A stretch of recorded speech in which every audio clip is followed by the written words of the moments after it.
नमस्कार मंडळी, मी किरण आणि आज मी तुमच्यासाठी पुन्हा एकदा एक आउटफिट घेऊन दिलेला असं आहे.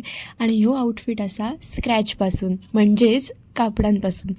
तर मंडळी वरचो पार्ट तर मी कट केलेला आहे, कारण की म्हाका एक कुर्ता सेट शिवचो असा जो असा पिंट्रेस्ट इन्स्पायर्ड. पण काय करू ह्याच्यात मी खूप कन्फ्यूज होतो आहे. वरचो पार्ट तर कट केलेला आहे, पण बॉटम पार्टसाठी आणि स्लीव्ससाठी काय करूचं या म्हाका भयंकर कन्फ्युजन होतं आणि तर दरवेळीच असता.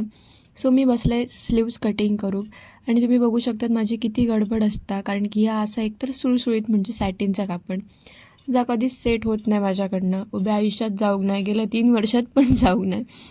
सो फायनली मी कटिंग करूचा मनात ठरवून स्टार्ट केले कटिंग करूक. मस्तपैकी कापड सेट केलं आहे, कारण की फॅन पण बंद करूचं लागतं या सगळ्या करताना.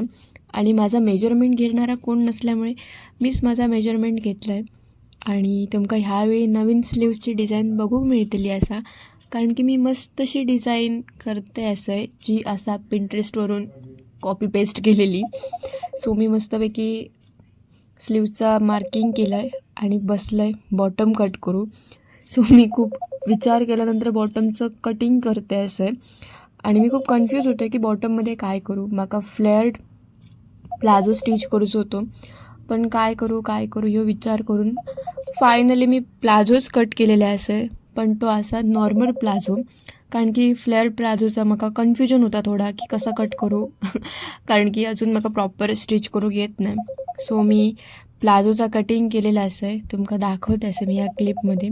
प्लाझो कट झालेलो असा आणि वरचो पार्ट कट झालो असा आणि स्लीवचा पण मी कटिंग केलेला असे. आणि जर तुमका ह्या आउटफिटचं फुल लूक बघूचं असलो, स्टिचिंगचं व्हिडिओचं बघूचं असलो, तर तुमका पार्ट 2साठी थांबाचं लागतला. बाय.